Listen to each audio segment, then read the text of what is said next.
Sino nga ba talaga ang may chance manalo sa kanilang dalawa kay Inoue? Si Marlon Tapalis ba o si Cuadro Alas? Para sa aking opinyon o nakikita sa mga fight nila Cuadro Alas at Marlon Tapalis, mga past fight nila, unahin ko si Marlon Tapalis. Para sa akin, wala talagang chance manalo si Tapalis. Sana wag magalit mga fans ni Tapalis, gusto ko rin naman talaga manalo si Tapalis.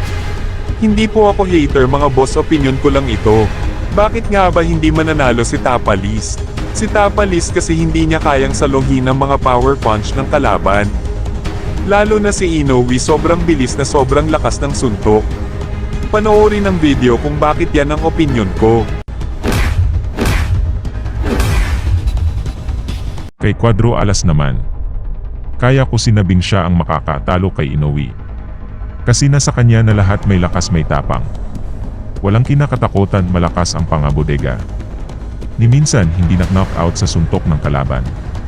Kaya kay Cuadro Alas talaga ang chance para manalo kay Inoue.